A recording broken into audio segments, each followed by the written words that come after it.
하이 사연 드라마를 찾아주신 구독자 여러분 안녕하세요. 오늘은 의문의 실종 사건에 관한 사연 한 편을 가지고 왔습니다. 그럼 바로 사연을 읽어보겠습니다.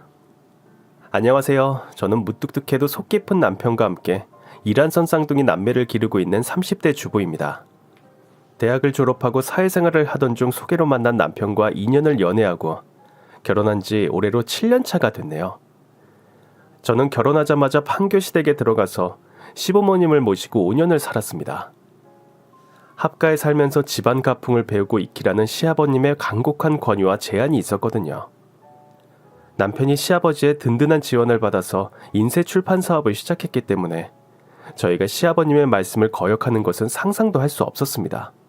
시아버지는 치킨 외식 사업과 부동산 재테크로 재산을 일군 재력가셨고 별명이 척척 박사라고 불릴 정도로 박학다식하고 수완이 좋았습니다. 구남매의 장남이자 자기 슬하에 1남 2녀를 둔 시아버지는 집안에서 차지하는 카리스마가 어마어마해서 그 누구도 함부로 할 수 없는 분이셨습니다. 너도 이제 창녕조 씨 집안 사람이 되었으니 우리 집안 가풍을 익힐 겸 1년이라도 함께 살면 하는데 너는 어떻게 생각하니? 네, 아버님. 솔직히 제가 잘 적응할 수 있을지 두렵긴 하지만 가풍을 배우고 계승하는 건 며느리 된 도리이기도 하니까요. 한번 해보겠습니다. 아이고, 말도 어쩜 이렇게 예쁘게 하노. 내 기대가 참으로 크구나. 그렇지 않아도 너를 처음 봤을 때부터 우리 식구 같다고 너희 시아버지가 그렇게 칭찬을 하더라.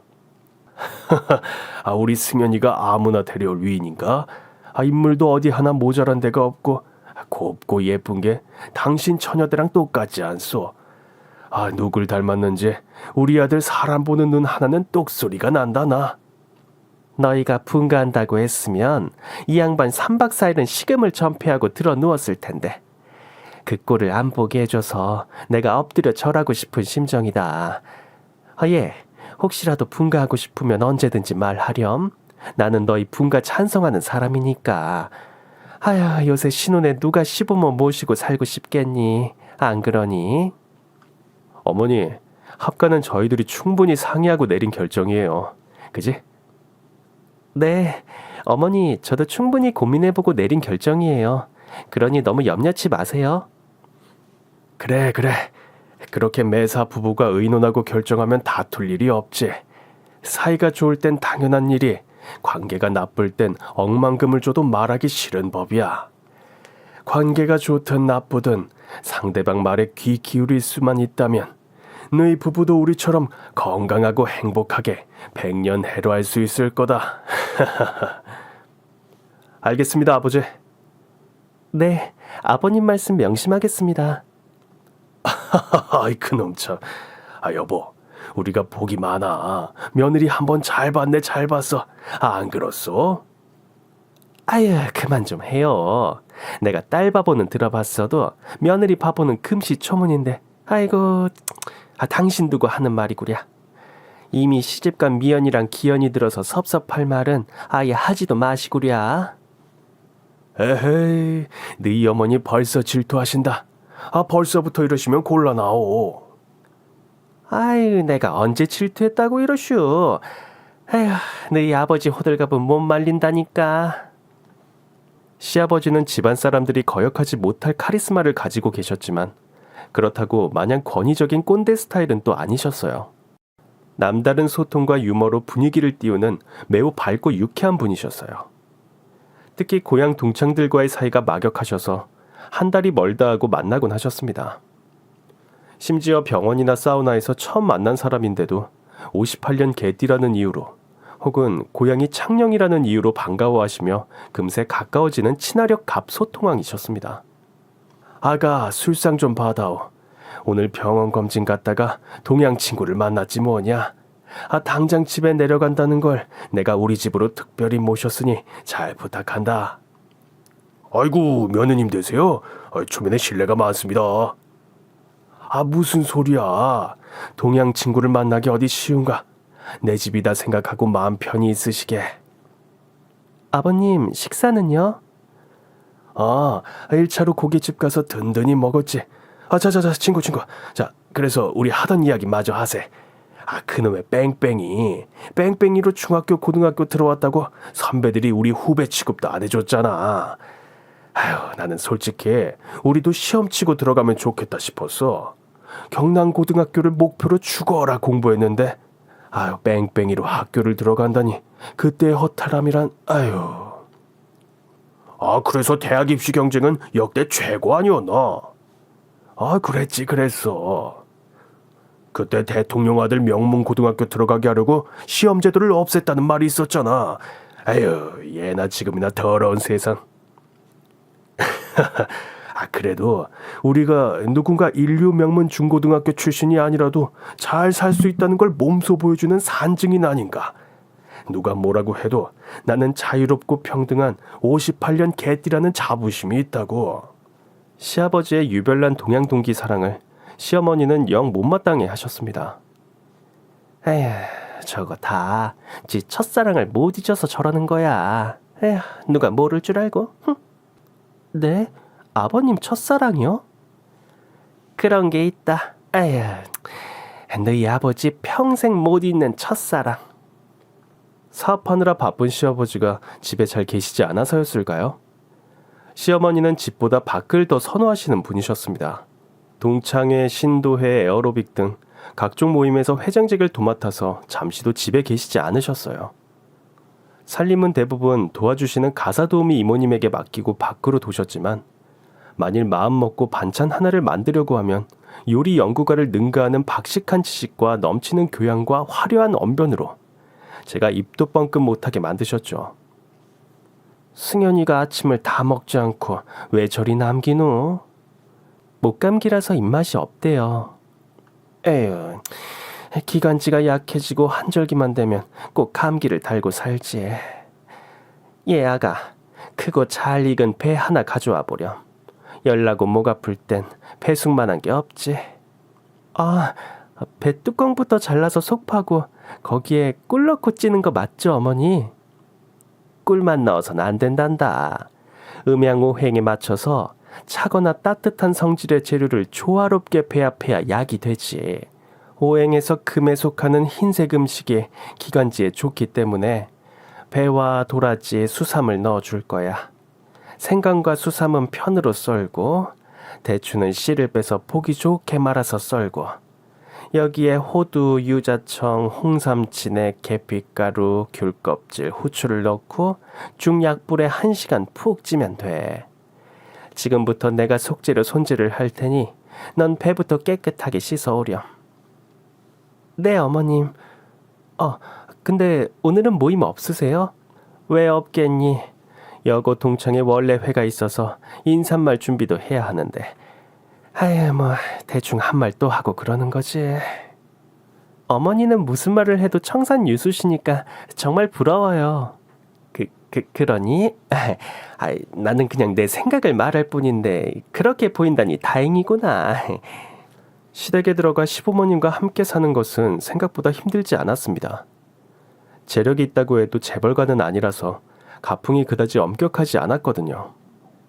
왜 드라마에서 보면 재벌집 며느리들이 식사할 때 서서 대기하는 장면도 있던데 제가 상상했던 그런 권위적인 풍경은 아예 찾아볼 수 없었어요. 오히려 방임에 가깝게 자녀들을 키운 게 아닐까 싶을 정도로 집안일에 무관심해 보이셨어요. 왜냐면 두 분 모두 밖으로 나가는 걸 좋아하셨거든요.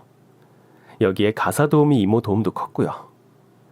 시부모님이 외출하고 없을 때 저는 혼자만의 여유를 누리거나 잠시 자유롭게 친구들을 만나고 와도 다 이해를 해주셨어요. 다만 자유분방하게 자란 시누이들 때문에 살짝 불편한 마음은 있었습니다. 명절이나 제사 때 한 번씩 오는 시누이들이 일은 돕지도 않으면서 감나라 배나라 하면서 노닥거리는가 하면 시댁에서 자고 가는 날이면 다음날 아침 제가 식사를 차리고 기다려도 늦잠을 잔다고 식탁에 나와 앉지도 않았습니다. 미연이 이 녀석은 뭐하고 있어? 우리 며느리가 애써 끓인 미역국이 다 식는구만. 김서방, 미연이 좀 데리고 나오게. 오랜만에 친정 와서 논다고 피곤한가 본데요. 더 자기 두시죠. 밥이야 나중에 챙겨 먹겠죠 뭐. 그런 건 자네 집에서나 통하는 거고. 미연이 얼른 데려와서 여기 앉혀놓게. 얼른. 네, 아버님. 큰아주버님은 어젯밤 술을 마시고 떡실신해서 자고 있던 큰형님을 들쳐업고 나오셨고, 큰형님은 눈을 뜨지도 못한 채 식탁 앞에 앉으셨어요. 머리에 까치집을 하고 졸고 있는 큰형님은 참 가관이었고 보는 제가 다 민망했습니다. 큰아주버님이 시아버지의 눈치를 보면서 큰형님을 깨우셨어요. 자기야, 얼른 한 숟갈 뜨자. 응? 빨리 일어나. 눈을 제대로 뜨지도 못하고 입을 벌리고 큰아주버님이 밥을 넣어주시는 모습이 웃겼습니다. 아유, 잘한다, 잘해. 에휴. 시아버지가 숟가락을 놓고 일어서셨습니다. 아휴, 얘는 부끄럽지도 않니? 엄마는 며느리 보기 부끄럽다. 아휴. 내가 뭘 어쨌다고. 옳게 밥 다 먹었습니다. 물 좀 갖다 줘. 네, 형님. 물은 음양탕으로 부탁해. 음양탕이요? 그런 물 사놓은 게 없는데 그게 뭐예요? 그것도 모르니? 온수 반, 냉수 반 채우면 돼. 온수부터 넣는 거 잊지 말라고. 그래야 물의 대류 현상이 일어나서 음양의 조화가 자연스럽게 이루어지거든. 물 하나를 마셔도 음양오행에 맞게. 맞죠, 엄마? 에이그, 이게 입만 살아서는. 밥 다 먹었으면 그만 일어나. 엄마 변했어. 나만 묘해. 시누이들의 철딱선이 없는 이런 행동이 이상하게도 보기 싫더라고요. 저는 새벽같이 일어나서 부지런히 아침상을 준비하는데 신우들은 놀 거 다 놀고 잘 거 다 자면서 제멋대로 행동하는 게 몹시 얄밉게 느껴졌거든요. 밉살스런 시누이들의 얌체짓 빼고는 큰 어려움 없이 살다 보니 시댁에서의 세월이 어느덧 5년이 흘렀습니다. 그러던 어느 날이었어요. 동장군이 기승을 부리던 한겨울, 시아버지는 동창 모임에 나가시고 시어머니는 신우들과 온천 여행을 떠나고 남편은 일 때문에 일찍 잠든 밤, 저는 12시가 넘어도 시아버지가 귀가하지 않으셔서 기다리고 있던 참이었어요. 시아버지는 새벽 1시가 넘어서 비틀비틀 귀가하셨습니다. 아버님 약주하셨어요? 늦으셨네요. 그래. 승현이는 자? 네, 내일 거래처 인쇄 물량 마감이라 새벽같이 나간다고 일찍 잠자리에 들었어요. 아버님, 유자차나 꿀물이라도 한 잔 타드릴까요? 꿀물은 됐고, 미안한데 밥 한 끼 차려주겠니? 어쩐지 출출하구나. 시아버지는 저녁 7시가 넘으면 절대 음식을 먹지 않는 분이신데 야식을 잡수신다고 해서 좀 이상했습니다. 저녁에 먹었던 소고기국을 얼른 데우고 동태전에 진미채와 갓김치, 깍두기를 꺼내 간단한 식사를 차려드렸습니다. 시아버지는 음식을 하나하나 음미하면서 천천히 식사를 하셨는데 그 모습이 마치 마지막 만찬을 하는 것처럼 보였습니다. 아버님, 더 필요한 건 없으세요? 필요한 것? 더 필요한 것이라. 시아버지는 갑자기 세상을 다 잃어버린 것 같은 표정으로 한참을 골똘하게 생각하시더니 이윽고 마른 세수를 하시며 천천히 입을 열었습니다. 고맙다, 아가. 뜨끈한 소고기 국밥 평생 잊지 못할 것 같구나. 아버님, 무슨 일 있으세요? 갑자기 왜 그런 말씀을 하세요? 보이는 게 다가 아니다. 살면서 내 눈으로 본 게 전부가 아니야. 내가 보고 싶은 것만 보고 내가 듣고 싶은 것만 듣고 그렇게 사실을 보지 못하면 그 인생은 허망하다. 다 가짜니까. 아휴, 아가, 저녁 잘 먹었다. 얼른 들어가 쉬렴. 평소에는 밝고 유쾌하기만 했던 시부가 저런 표정을 짓는 것을 본 적이 없었기에 저는 덜컥 겁이 났습니다. 아버님, 오늘 밖에서 무슨 일이 있으셨어요? 제 물음에 대답 없이 시아버지는 아무 말 없이 쓴 웃음을 짓고 방으로 들어가 버렸습니다. 식탁을 치우고 설거지하면서 시어머니께 전화라도 드릴까 싶었지만 시간이 벌써 새벽 2시가 넘었기에 내일 아침 일찍 어머니에게 전화를 드려야겠다고 생각했습니다. 그리고 저는 잠을 청했어요. 다음날 새벽 4시에 새벽같이 사무실로 나간다고 일찍 일어난 남편이 저를 깨웠습니다. 여보, 어제 아버지 외박하셨어? 아니, 새벽에 들어오셨는데 왜? 아버지 신발이 안 보이길래 외출하셨나 해서 문을 열어봤거든. 근데 주무신 흔적이 없어. 에? 그럴 리가. 어젯밤 늦게 들어오셔서 식사하시고 주무셨는데? 저도 남편을 따라 아버님 방으로 들어갔습니다. 남편 말대로 주무신 흔적이 없었어요. 이게 뭐야? 남편이 침대 베개 밑에 쪽지를 발견하고 집어들었습니다. 쪽지 옆에는 시아버지의 휴대폰과 지갑도 얌전하게 놓여 있었어요. 말없이 떠남을 용서해 주어. 부디 나를 찾지 말고 행복하게 사시오. 내용이 심각함과 달리 지나치게 간결하고 짧은 내용의 쪽지였습니다. 먼저 시어머니께 전화를 드리고 이어서 경찰에 신고했습니다. 온천 여행을 갔던 시어머니와 시누이들이 혼비백산이 되어 집으로 돌아왔습니다. 최근 시아버지에게 수상한 점은 없었는지 서로의 기억을 더듬어 보았지만 아무리 떠올려봐도 평소와 다른 점을 찾아볼 수 없었습니다. 경찰은 단순 가출로 보고 시아버지의 행적을 뒤쫓았지만 CCTV고 어디고 동선 확인도 전혀 할 수가 없었어요. 시어머니는 오열하고 남편도 미칠 지경이었습니다. 어떻게 귀신도 아니고 유령도 아닌데 어디에도 찍힌 게 없다니. 아유, 어떻게 이럴 수 있니? 어머니, 혹시 최근에 아버지 회사 재정이 어렵거나 채무 관계가 좋지 않았나요? 나도 회사에 문제가 생겼나 해서 삼촌들한테 물어봤지. 전혀 어려울 일이 없대. 너희 아버지같이 복 많은 사람이 가출할 이유가 뭐가 있겠냐고 반문하시더라. 아휴, 이 양반은 내 애간장 다 태워서 나 죽는 거 보고 싶은 거야 뭐야. 어머니 진정하세요. 제가 아버지 동창분들 한번 만나볼게요. 그래, 잘 생각했다. 그날도 동창 모임이었다고 하니까 그날 무슨 일이 있었는지 한번 알아보고 오렴. 네, 어머니. 여보, 나도 같이 가. 당신까지 가려고? 그래. 혼자 가는 것보다 둘이 가는 게 더 좋겠구나. 사업은 안정적이고 집안도 아무런 걱정이 없는 상황. 그런데도 시아버지가 본인 재산 하나 챙겨가지 않고 집을 나갔을 때는 행여나 극단적인 선택을 한 것은 아닌지 가족들 입장에선 걱정이 태산이었습니다. 남편은 경찰만 의존해선 안 되겠다며 동네 입구에 시아버지를 찾는 현수막을 붙이고 전단지를 만들어 주변 상가에 돌렸습니다. 그리고 시아버지 휴대폰에 저장되어 있는 남편이 기억하는 익숙한 이름의 동창회장 어르신과 약속을 잡고 그분 댁을 찾아갔습니다. 어르신, 예전에 인사 한번 드렸던 기억이 있습니다. 제 부친 함자가 조건자 희자이십니다. 아시죠? 알다마다. 자네 결혼식에도 갔었는데 당연히 기억하지. 네, 다름이 아니라 저희 아버지 동창 모임 다녀오시고 그 다음날 갑자기 사라지셨습니다. 그래서 혹시 그날 모임에서 무슨 일이 있었나 궁금해서요. 그날 크게 특별한 일이 없었는데 그날 1차로 창요리집에서 배불리 먹고 2차는 이모 집에서 막걸리 마시고 3차로 노래방에 가자고 하는 걸 내가 말려서 헤어졌거든. 그때가 몇 시쯤 됐습니까? 이모 집에서 나올 때 9시 뉴스가 끝났으니 아마 10시쯤 됐을걸? 그날 저희 아버님은 누구랑 같이 가셨나요? 글쎄, 그러고 보니 그날 창국이가 서울로 이사 왔다고 해서 우리 모임에 처음 나왔었네.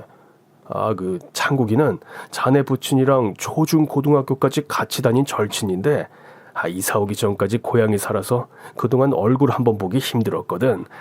아니지. 통 소식을 몰랐다는 게 맞겠지. 그런데 모처럼 둘이 만났으니 이상가족 만난 것처럼 반가워서 부어라 마셔라 진탕 마셨지. 그럼 저희 아버님이 창국이라는 분과 같이 계셨겠네요?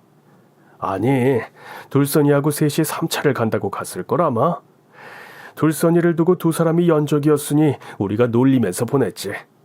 다 늙은 유부남 둘이 지난 사랑 때문에 피해 결투를 벌이는 것만큼 꼴불견은 없다고 하면서 말이야. 저희는 어르신의 말을 듣고 깜짝 놀랐습니다. 예전에 시어머니가 지나가는 말로 하셨던 첫사랑 이야기가 떠올랐어요. 설마 옛날 첫사랑을 못 잊어서 시아버지가 모든 걸 다 버리고 사랑의 도피 행각을 벌이신 건 아니겠죠? 당신 김창국 씨, 박둘선 씨 이름 들어본 적 있어? 아니, 아버지 동창 친구분들이 한둘이어야지. 그리고 박둘선이란 이름은 처음 들어. 동창 모임이라고 해서 늘 고등학교 동창인 줄 알았는데 초등학교 동창이라니. 뭔가 내가 몰랐던 숨겨진 아버지의 이면을 보는 기분이야. 대체 아버지는 어디 가신 거야? 쪽지 한 장만 남기고 사라지면 다야. 그래도 유서가 아닌 게 얼마나 다행이냐고 생각했지만 차마 입 밖으로 말할 수 없었습니다. 여보, 박둘선 씨를 아는지 어머니한테 여쭤볼까? 아이, 큰일 날 소리. 일단 내일 박둘선 씨 댁에 가보자. 아까 어르신이 동창 열람망에 적힌 그분 주소 알려주셨어. 그 집에 갔는데 아버님이 계시면 당신 어떡할 거야? 아이, 말도 안 되는 소리 하지 마. 그래도 만일에 말이야. 솔직히 지금 심정 같아선 아버지가 그렇게라도 계시기만 하면 좋겠어. 당최 생사조차 알 수 없으니. 그렇게 저희는 아버지의 첫사랑으로 추측되는 박둘선 씨의 집으로 갔습니다. 작은 마을버스가 부지런히 오르내리고 버스 정류장에서 사람들이 버스를 기다리는 마을.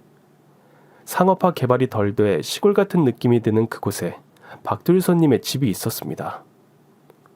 박둘선 씨의 뾰족 지붕에 뾰족 창문이 있는 주택을 개조해 만든 카페 2층에 살고 계신다고 했습니다. 그런데 저희가 찾아갔을 땐 아무리 문을 두드려도 대답이 없었습니다. 아무도 살지 않는 빈집인 것 같아서 허탈해하고 있는데 아래층 카페 주인이 나와서 저희가 누군지 물었습니다.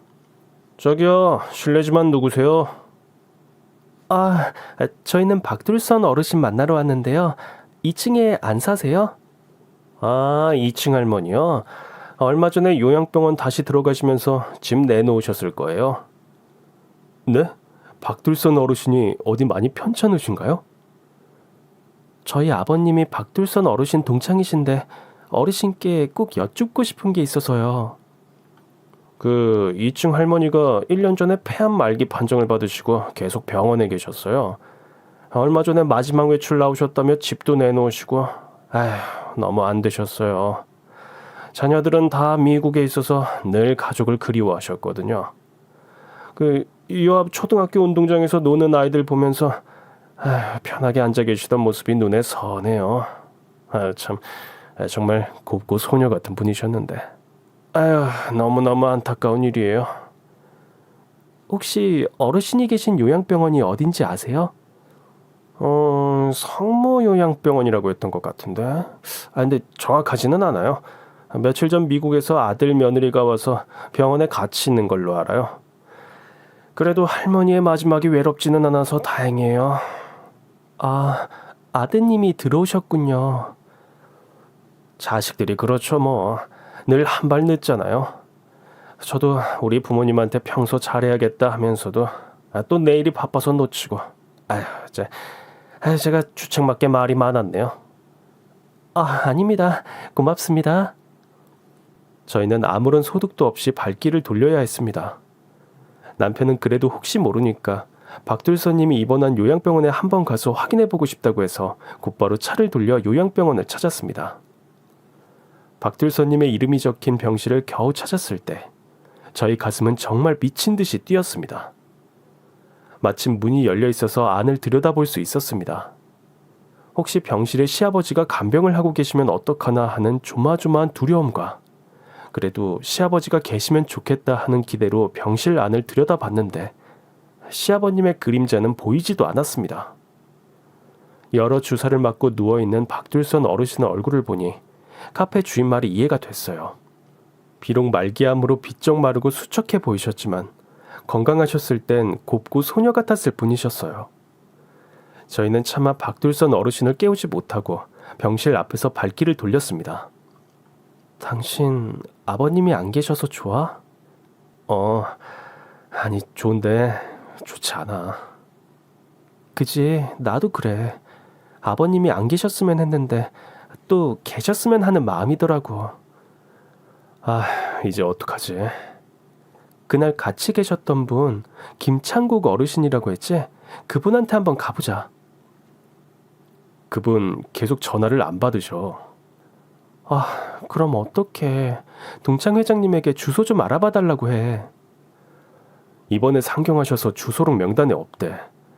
그래도 경기도 신도시에서 아들이 한의원을 한다고 하니까 찾기는 쉬울 거야. 한의원 이름이 뭐였더라? 다음 날 저희는 경기도 신도시로 갔어요. 한의원은 검색을 해도 전화번호가 나오지 않았습니다. 아마 신생 한의원이라 아직 등록이 되지 않았나 봐요. 드넓은 신도시에서 한의원을 찾는 건 서울에서 김서방 찾기와 같았지만 저희는 탐문을 멈출 수 없었습니다. 하루 종일 신도시의 동서남북 사방팔방으로 헤매고 돌아다닌 끝에 겨우 대규모 아파트 상가에서 마을 입구에서 우리가 찾던 이름의 한의원을 발견했습니다. 김창국 어르신의 아들에게 저희가 여기까지 온 이유를 설명했습니다. 저희 아버님은 지금 안 계십니다. 어디 가셨나요? 지난달에 돌아가셨습니다. 동창 모임 다녀오시다가 교통사고를 당하셨어요. 네? 사고로 돌아가셨다고요? 그때 저희 아버님도 같이 계신 건 아닐까요? 아버지를 친 트럭 운전사와 지나가던 목격자 말로는 아버님 혼자 계셨다고 했어요. 네. 늦었지만 어르신의 명복을 빕니다. 고맙습니다. 저희 아버님 조남이 조건자 희자님이신데요. 혹시 저희 아버님 이름을 들어보신 적 있으신가요? 그럼요. 저희 아버지 중마 고우셨어요. 어렸을 때부터 그 이름 많이 듣고 자랐는데 늘 자랑스러워 하셨거든요. 저희 아버지를 직접 만나보신 적도 있으세요? 아니요. 무슨 사정인지 어린 시절 이야기는 많이 해주셨는데 두 분이 만나는 건 보지 못했네요. 아마 줄곧 그리워만 하셨던 것 같아요. 네. 이 전단지 두고 갈게요. 혹시 저희 아버님 보시면 연락 좀 해주세요. 당연하죠. 아버님 꼭 찾으시길 바랍니다. 동창 모임에서 마지막까지 함께했던 시아버지의 첫사랑 박둘선 씨는 요양병원에 누워서 임종을 기다리고 시아버지의 중마고 김창국 씨는 교통사고로 사망한 상태. 대체 시아버지는 어디로 가신 걸까요? 저희는 시아버지가 남긴 쪽지가 유서가 아닌 것에 감사하며 시아버지의 행적을 계속 쫓았습니다. 남편이 일도 내팽개치고 시아버지를 찾아다니고 시아버지의 부재가 사업에 영향을 미치면서 시댁의 가세는 점점 기울기 시작했습니다. 재력을 모으고 가문을 일으키는 것은 오랜 세월 노력이 들어가지만 가세가 기울고 회사 재정이 내리막길이 되는 건 순식간이더군요. 저희 집을 도와주던 가사 도우미와 기사님을 모두 내보내야 했습니다. 시어머니는 상심이 크셔서 바깥 활동을 전혀 하지 않으시고 집안 살림을 도맡아 하셨어요. 아마 그렇게라도 하지 않으시면 마음 잡기가 힘드셨기 때문이라 생각하고 저는 시어머니의 보조 역할을 열심히 했습니다. 어머님 좋아하시는 오미자차 한 잔 내올까요? 아니, 생각 없다. 요즘 통 드시지도 않고 어머니까지 쓰러지시면 저희는 어떡해요. 너희 아버지가 어디서 밥이라도 먹고 다니는지도 모르는데 내가 어떻게 밥을 먹겠니? 어머님, 아버님은 분명히 살아 계실 거예요. 그렇지? 살아 있겠지? 그럼 살아 있어야지. 내가 나중에 만나면 이 양반코를 사정없이 비틀어 줄 거야, 내가. 평소 시어머니는 시아버지에게 퉁명스러운 말을 내뱉으셨지만 그게 사랑의 표현이었던 거예요. 내친김에 시아버지의 첫사랑으로 보이는 박둘선 씨에 대해 시어머니가 알고 있는지 슬그머니 여쭈었습니다. 어머니, 혹시 시아버지 첫사랑이라는 분 만나보신 적 있으세요? 아야, 그놈의 첫사랑. 본 적은 없어도 들은 적은 많지. 아버님이 직접 말씀하셨다고요? 그 양반 입으로 이실직고 한 적은 없지.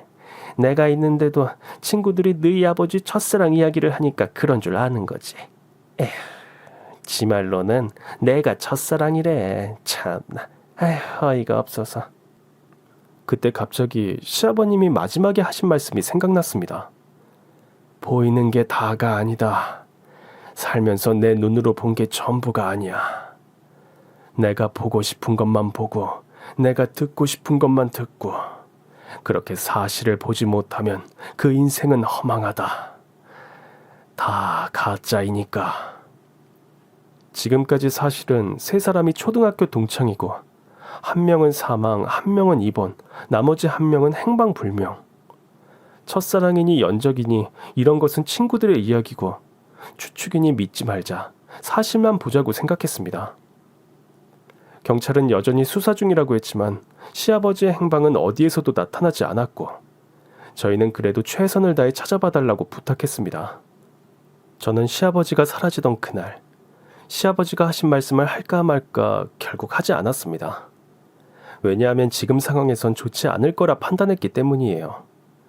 남편에게는 말하지 않았지만 김창국 씨의 죽음이 시아버지의 행방불명에 연관이 있을 것 같아서였습니다. 나쁜 일은 왜 항상 1+1처럼 딱 붙어서 같이 찾아오는 걸까요? 시아버지 일로 한창 정신이 없을 때 설상가상으로 친정까지 난리가 났습니다. 공무원을 정년퇴임한 저희 아빠가 사업한다고 나섰다가 하루아침에 빚더미에 앉게 되셨거든요.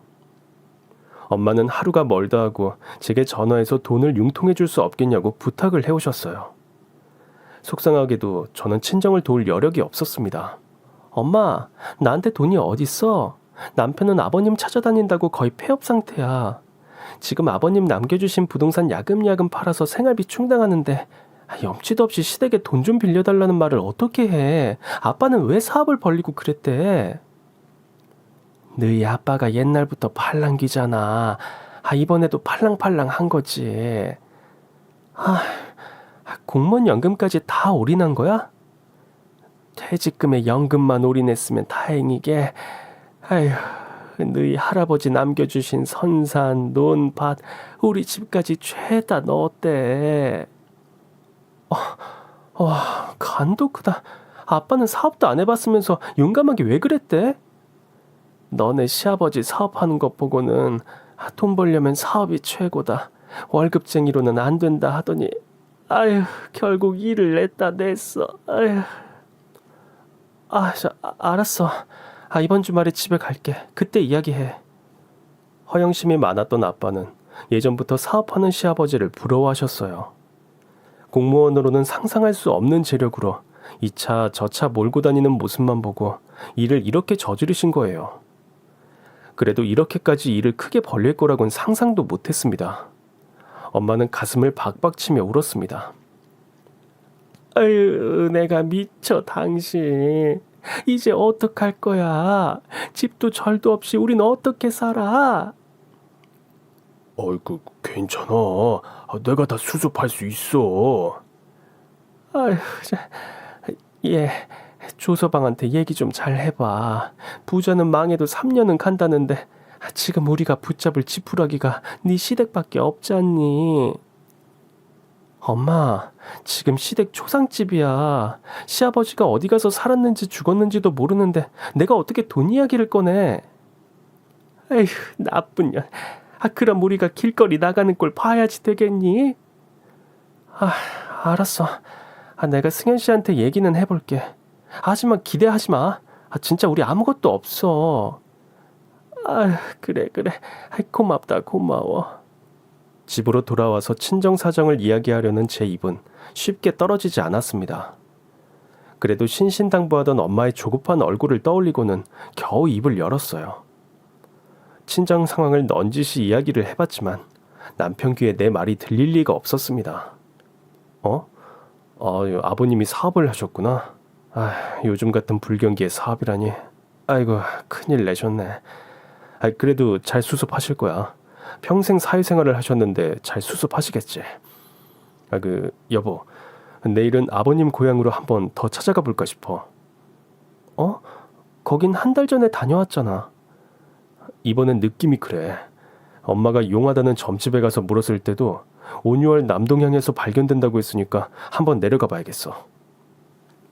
사업도 내팽개치고 시아버지의 행방을 쫓고 있는 판국에 친정까지 이렇게 되어버렸으니 그야말로 아군의 연속. 개미 지옥에 빠진 듯 제 인생은 총체적 난국이었습니다. 그렇게 암울한 세월이 속절없이 흘러 시아버지가 행방불명 되신 지 벌써 5년이 지났습니다. 그동안 저는 일란성 쌍둥이 남매를 낳아서 키우느라 정신이 없었고 시어머니도 손자들 양육을 도우시면서 시아버지에 대한 걱정과 시름을 달래고 계셨어요. 남편도 다시 자기 자리로 돌아갔지만 회사 사정은 그렇게 좋지 않았습니다. 사업한다고 나섰다가 폐가 망신한 저희 친정 사정은 심각했습니다. 사업 실패로 매일같이 술 담배를 하시던 아빠가 폐암 4기 판정을 받으시고 수술을 하셨습니다. 하지만 폐는 이미 걷잡을 수 없이 망가져서 수술도 소용이 없었어요. 결국 아빠는 폐렴으로 돌아가셨습니다. 이미 마음의 준비를 하고 있었지만 그래도 아빠의 임종 소식에 걷잡을 수 없는 슬픔이 몰려왔습니다. 그때 내가 아빠의 도움이 되어주지 못한 것이 한이 되어 눈물이 그치지 않았습니다. 그래서 더 시아버지가 계셨더라면 우린 좀 달라지지 않았을까 하고 생각하곤 했습니다. 그만큼 우리가 시아버지를 많이 의지했다는 반증이겠죠. 아빠를 보내는 슬픈 장례식. 남편이 상주가 되어 아이고 아이고 곡을 하며 문상객들을 맞았습니다. 저는 쌍둥이들을 상주 대기실에서 재웠다가 깨면 이유식을 먹이고 했습니다. 시어머니도 오셔서 손주들을 챙기셨어요. 그렇게 이틀째가 되는 밤, 화장실에 나오던 저는 장례식장 밖이 소란스러워 무슨 일인가 하고 나갔습니다. 경비요원이 노숙자와 실랑이를 벌이고 있었어요. 상주들이 모르는 분이라고 하셨습니다. 이만 나가주세요. 아니, 나도 문상하러 왔소. 들여보내주시오. 상주들이 모르는 분이라고 하셨습니다. 로봇처럼 똑같은 말을 영혼 없이 내뱉는 경비 요원을 보고 무슨 일인지 물었더니 노숙자 한 명이 들어오려고 해서 문상객들이 불만이라고 했어요. 흰머리가 까치집을 짓고 옷은 때국물로 꾀재지한 한눈에도 노숙자임을 알 수 있는 차림의 노인이었습니다. 무슨 연유로 문상을 오셨는지 안 됐다는 생각이 들었어요. 저희는 괜찮은데 저분이 문상하실 수 있으면 좋겠네요. 하고 노숙자에게 목례하고 우리 호실로 돌아갔습니다. 잠시 뒤 아까 입구에서 봤던 노숙자가 저희 호실로 들어왔습니다.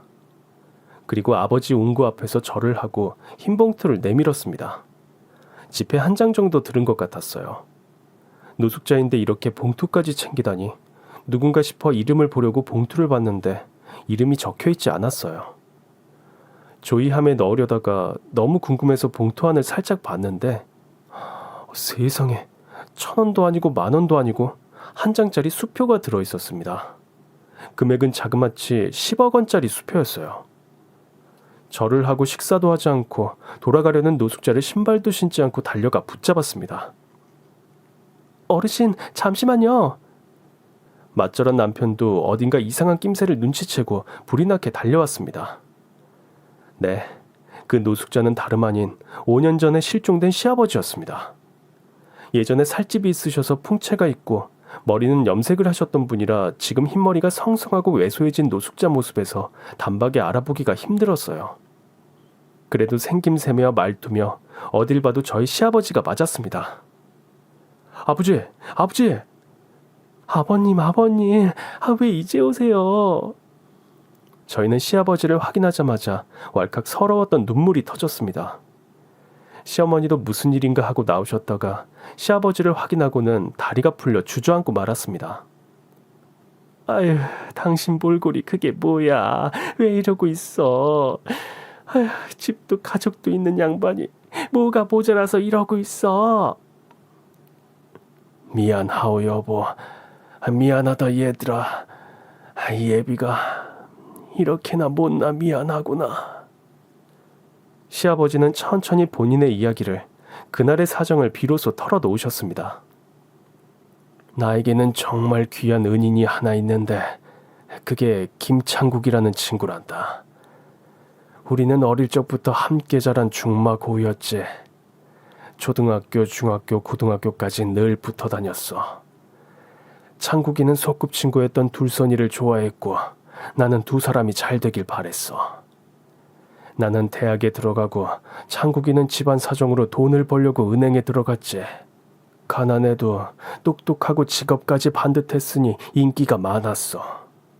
그래도 창국이는 일편단심 둘선이뿐이었지. 창국이는 일도 잘해서 금세 결혼 자금도 모았어. 그런데 그때 내가 서울에서 사업을 시작하면서 자금이 턱없이 부족해서 창국이한테 손을 벌린 거야. 창국이는 두 번도 생각하지 않고 바로 결혼 자금으로 모았던 돈을 나한테 줬고 나는 그 돈으로 사업을 일으켜 성공을 할 수 있었어. 그런데 사업한다고 바빠서 주변 돌아볼 시간도 없다는 핑계로 창국이를 찾지 못했다가 사업이 성공하고는 뭔을 해야겠다 싶어서 창국이를 찾았는데 어디에도 연락이 닿지 않았어. 둘선이도 고향을 떴다 하고.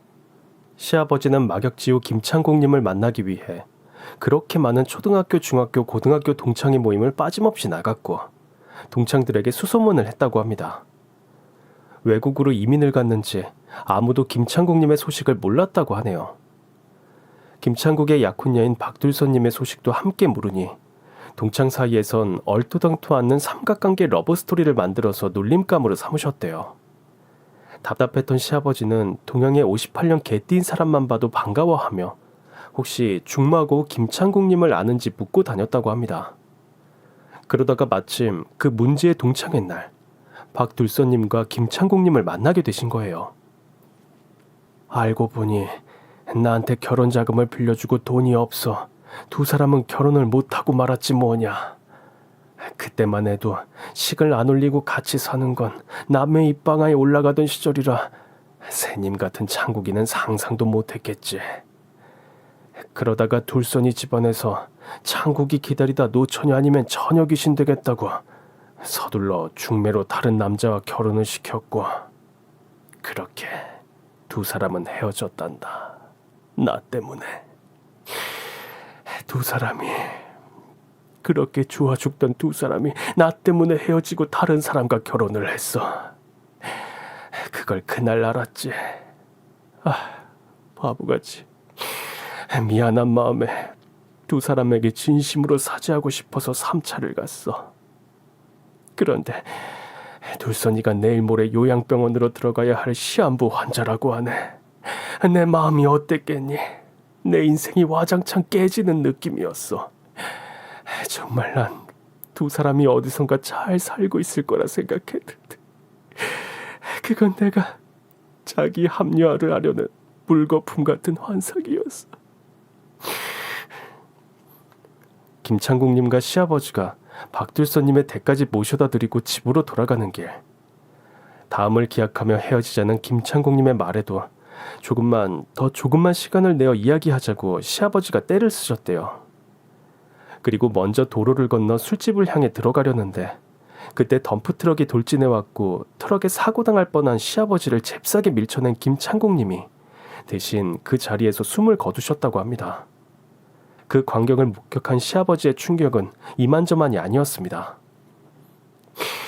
그 친구는 나 때문에 사랑하는 사람도 잃고 목숨까지 잃었어. 내가 어떻게 해야 그 친구의 은혜를 갚을 수 있을지. 나는 그 친구에게 원수가 아니었을지. 내 인생은 대체 왜 이 모양인지 답이 보이지 않았단다. 그땐 그저 속지 않은 마음으로 나에게 형벌을 줘야겠다고 생각했어. 내가 일군 모든 것들을 버려야겠다고 다짐했지. 그래서 내 소중한 가족을 버리고 집을 나가게 됐단다. 시아버지는 그날 받은 충격으로 집을 떠나게 됐고 노숙 생활을 하던 중에 우연히 저희 집 소식을 듣게 되어 장례식장으로 찾아오게 됐다고 하셨습니다. 아버지, 저희가 아버지를 얼마나 찾아다닌 줄 아세요? 다시는 어디 가지 마세요. 이렇게 사는 걸 돌아가신 친구분들이 원하실 것 같지 않아요. 오히려 마음 아파하실 거예요. 내가 목숨 바쳐 구한 친구가 노숙하면서 살기를 바라진 않으실 거예요. 아버님, 그래도 이렇게 살아 돌아오셔서 고맙습니다. 아버님이 돌아오실 거라 믿었지만 해를 거듭할수록 불안했거든요. 너무너무 좋아요. 여보, 당신 보면 내가 그 찰랑코를 비틀어 주려고 했는데 너무 더러워서 못 만지겠소. 당신 없는 새 쌍둥이 손주도 생겼는데 당신 보고 뭐라 하겠어요. 얼른 가서 씻고 오시구랴. 나는 고얀 냄새 나는 사람하고 살 수 없어요. 시어머니는 말은 그렇게 해도 시아버지를 끌어안고 한참을 우셨습니다. 저희 집 쌍둥이는 영문도 모른 채 시어머니를 따라 으앙하고 울음을 터뜨려서 아이들 달래느라 곤욕을 치렀습니다. 그렇게 아빠의 장례는 시아버지의 귀환으로 잘 마무리되었고 시아버지의 도움으로 그동안 빚더미에 올랐던 친정의 재정난도 잘 메울 수 있었습니다. 이후 시아버지는 다시 집으로 돌아오셨고요. 저는 올해 분가를 했습니다. 시아버지는 제가 쌍둥이를 데리고 찾아뵙는 것을 손꼽아 기다리시고요. 시어머니와 투닥투닥 하시면서 행복하게 잘 지내고 계신답니다. 시아버지가 돌아오시고 남편도 마음의 안정을 되찾고 사업도 편안해졌습니다. 시아버지는 친구분의 기일이면 꼭 남편을 데리고 그 댁을 찾아가 추모를 하고 오세요. 혹시 금전적으로 어려운 건 없는지 항상 물으시고 꾸준히 도움을 주고 계십니다. 지금도 저는 시아버지가 제게 하셨던 말씀을 곱씹어보곤 합니다. 보이는 게 다가 아니다. 살면서 내 눈으로 본 게 전부가 아니야. 내가 보고 싶은 것만 보고 내가 듣고 싶은 것만 듣고 그렇게 사실을 보지 못하면 그 인생은 허망하다. 다 가짜이니까. 말은 사람의 입에서 태어나 사람의 귀에서 죽는다고 하죠. 어떤 말은 죽지 않고 살아남아 그 말을 한 사람을 떠올리게 합니다. 제겐 시아버지가 집을 떠나시기 전에 남긴 마지막 말씀이 그랬습니다. 의문의 말을 남기고 홀연히 사라졌던 시아버지의 사연은 이렇게 막을 내립니다. 여러분 가슴에도 살아있는 그런 말이 있나요? 지금까지 제 이야기를 들어주셔서 감사합니다. 어떠셨나요? 오늘의 사연도 재미있고 흥미진진하셨나요? 이 사연에 공감하셨다면 그럼 구독과 좋아요를 꼭 눌러주세요. 저는 내일도 더 화끈하고 재밌는 이야기로 찾아오겠습니다. 행복한 하루 보내세요.